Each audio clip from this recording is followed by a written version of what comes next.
Olá a todos e sejam muito bem-vindos a mais uma conversa nesta nossa série de monitoria e avaliação. Hoje vamos falar sobre relatórios. Relatórios. Há uma grande questão que muita gente diz que, olha, eu escrevo relatórios do meu projeto, mas ninguém está a ler. Ninguém lê os meus relatórios. Outros dizem que, prontos, para aquele que não lê, a reclamação maior é que o relatório está cheio de números, mas ninguém os lê. Então, a grande questão, que é esta questão que vai orientar a nossa conversa hoje, é como é que nós podemos transformar dados em narrativas acessíveis para diferentes públicos? Esta é a questão e vamos a isso. Porém, antes de nós irmos ao fundo com mais explicação sobre este tema de hoje, queria pedir-lhe que subscreva ao nosso canal se gosta deste tipo de temas. Subscrevendo e assinando o sino das notificações vai estar sempre à frente, pois sempre que publicarmos novos dados, nova informação, você será o primeiro a receber esta notificação. Agora, vamos a isso. Como é que os nossos relatórios estão neste momento? A realidade mostra que, neste momento, muitos relatórios que são elaborados por diferentes organizações, eles apresentam três problemas, digamos assim, fundamentais. O primeiro problema é a sobrecarga de informação. Isto é, nós temos relatórios extremamente densos, extremamente longos, que logo a partida já dá aí uma preguiça para aquele que vai ler os nossos relatórios. Olha, imagina, numa situação em que nós temos, digamos, um público que não tem muito tempo para ler relatórios muito densos, muito longos, é preciso que nós pensemos aqui na economia da palavra. Temos que ser muito mais concisos, não é? Então, este é o primeiro fator, ou seja, é o primeiro elemento comum em diversos relatórios que depois contribui para que este não seja lido como deve ser. O segundo fator tem que ver com a questão do jargão técnico. Okay? O jargão técnico. Muitos relatórios eles estão cheios de termos técnicos e não têm em conta o público em geral. Porque se tu vais escrever um relatório com muitos termos técnicos, o que vai acontecer é que apenas um pequeno segmento que entende muito bem o que está a ser escrito é que provavelmente poderá entender o que está a dizer e que poderá ter interesse de o ler, mas não serão todos. Então, jargão técnico. E depois temos o problema da falta de conexão. O que acontece é que temos relatórios, digamos assim, em que um lado temos os dados e do outro lado temos a comunidade. E quando tu pegas o relatório de um lado e a comunidade do outro lado, não consegues encontrar nenhum diálogo entre os dados e a realidade. Então, aqui os relatórios estão a pecar. Quer dizer, se eu como um público ou como alguém que mora numa comunidade vou ler um relatório de um projeto que foi aplicado aqui e me é difícil compreender, por exemplo, o impacto deste projeto dentro da minha comunidade, automaticamente eu perco o interesse de o ler, não é?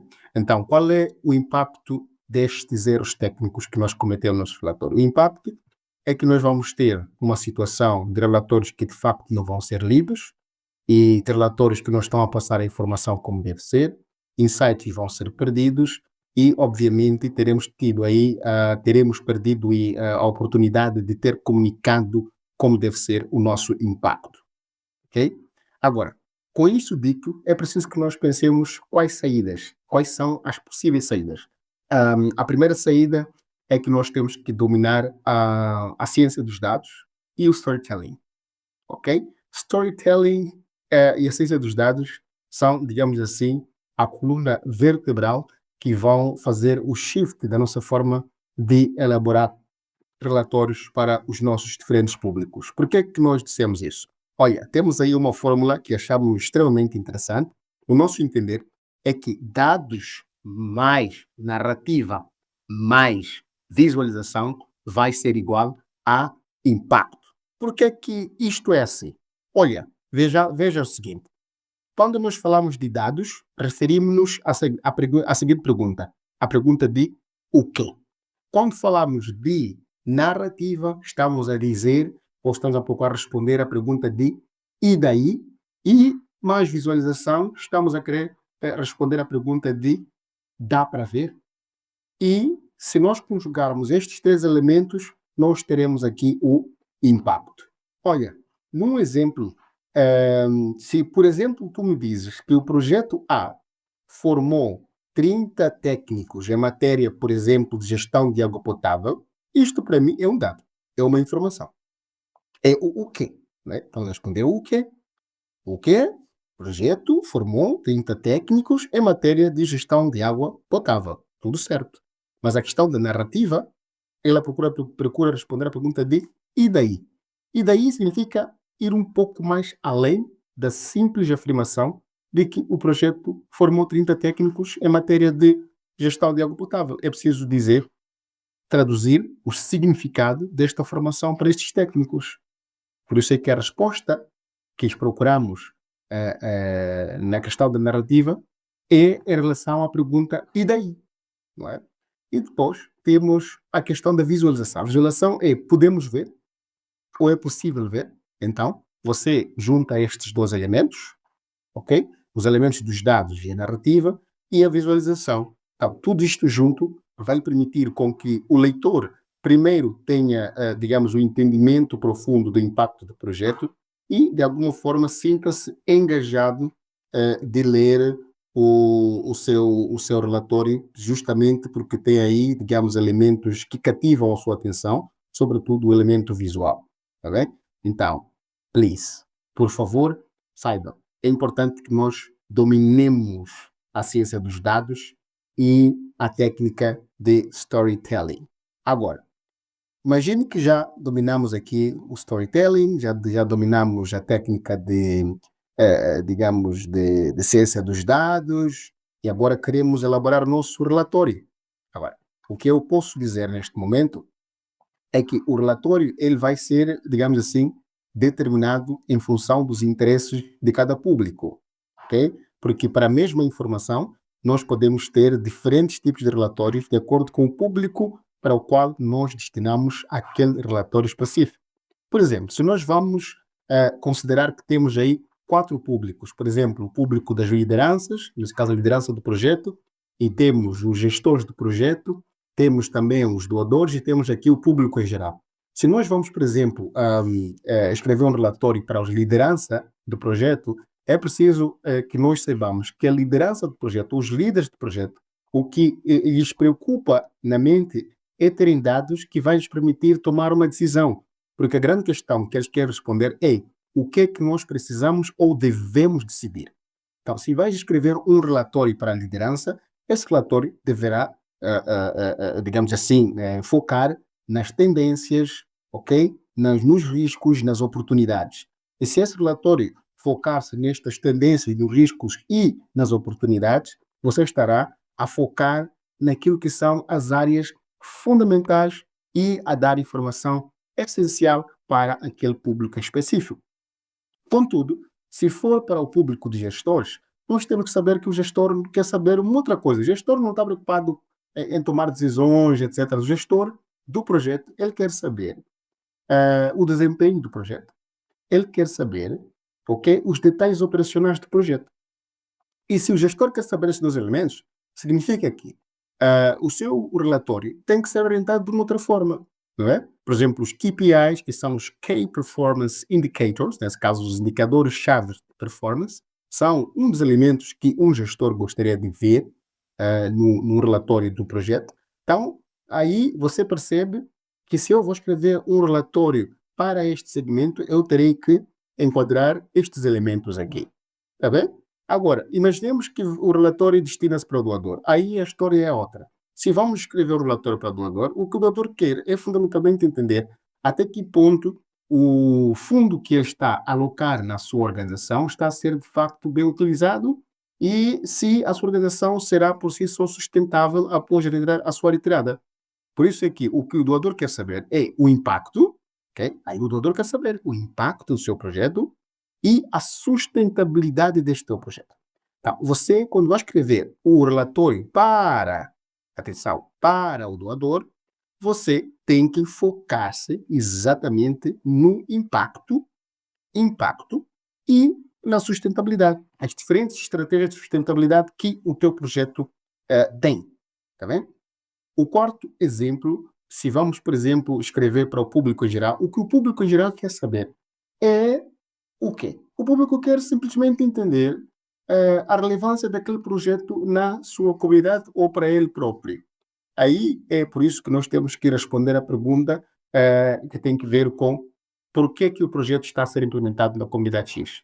E normalmente estes elementos são feitos por várias técnicas, como a história de sucesso, casos de estudo, histórias de vida, histórias de mudança, seja lá que tipo de técnicas vais utilizar para apresentar isto, mas se nós vamos aqui efetivamente escrever o relatório para o público em geral, este público quer saber efetivamente a utilidade do projeto para a sua comunidade ou para a sua vida. Por isso é que este público vai moldar a forma como nós vamos comunicar o nosso relatório. Agora, se nós queremos atingir todos estes públicos, obviamente que o nosso relatório ele tem que ser suficientemente, digamos assim, profundo de atingir as diferentes necessidades destes públicos aí, ok? Então, pega a dica, saiba que o seu relatório vai ser sempre determinado por aquilo que são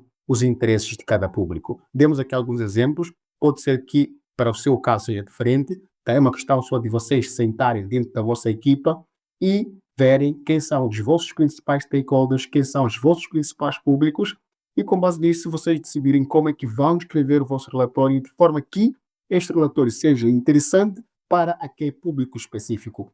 Se for o caso de vocês quiserem escrever o relatório para o público em geral, já tem aí a nota. Pensem que o público em geral ele quer saber apenas a relevância do projeto para a sua vida ou para a sua comunidade. Agora, o que temos que saber neste momento é que todas as histórias elas devem estar baseadas num roteiro, ou seja, num guião. É importante que nós tenhamos isso. E todo guião vai ter sempre uma lógica. A lógica primeira é a descrição, digamos, do cenário, ok? Você tem que ter a capacidade de escrever o cenário antes da intervenção do projeto e depois descrever o conflito, que é ali, digamos, o ponto de viragem, e finalmente propor a resolução. A resolução normalmente é aquilo que o seu projeto fez para mudar o status quo que estava antes da sua implementação. Quais são os inputs que o seu projeto deu para que aquela comunidade saísse do estágio A para o estágio B? Então, é neste processo de transição do estágio A para B onde você estará aí a narrar a solução ou a resolução do conflito, ok? Então, todas estas histórias, todos estes relatórios que nós vamos elaborar para diferentes públicos, têm que sempre ter em mente que a sua estrutura lógica tem que sempre partir pela descrição rigorosa do cenário, no conflito e a resolução. Tá bem? Agora, se você me perguntasse agora quais são as ferramentas que eu devo utilizar para fazer isso, eu diria que existem várias. Por exemplo, para a questão de visualização, nós temos várias ferramentas. Temos aí o Tableau Public, temos o Google Data Studio, temos, digamos, Power BI, entre outras plataformas. Temos também, para questões de apresentação, por exemplo, temos o PowerPoint, temos o Canva, temos Google Slides. Agora, qual destas ferramentas é a melhor? O que eu posso dizer é que aquela ferramenta que ajuda a resolver os problemas da sua associação relativamente à produção de relatórios incríveis é esta ferramenta que tem que utilizar. Agora, se não conhece nenhuma dessas ferramentas, eu recomendo que aprenda, eu recomendo que domine estas ferramentas, pois elas vão ser muito importantes naquilo que é a tradução dos seus dados em narrativas poderosas e que essas narrativas, por sua vez, vão fazer parte do seu relatório que, por sua vez, vai chamar o interesse do leitor, tá bem? E o seu relatório já não vai ser mais um lixo, não vai ser mais, digamos assim, visto como fosse uma coisa muito complexa. Vai ser um documento de interesse, um documento que vai ser utilizado pelo público que nós desejamos que leia. Tá bem? Então, se tem alguma pergunta, deixa aí nos comentários. Se tem algum acréscimo, deixa aí nos comentários. Foi um prazer estarmos juntos nesta sessão, nesta conversa, e eu espero vê-los no nosso próximo encontro, nesta série de webinars sobre monitoria e avaliação. Mais uma vez, se gostou deste conteúdo, por favor, inscreva-se, ative o sino da notificação e esteja um passo à frente, pois este é o nosso lema: fortalecer as organizações da sociedade civil. Adeus.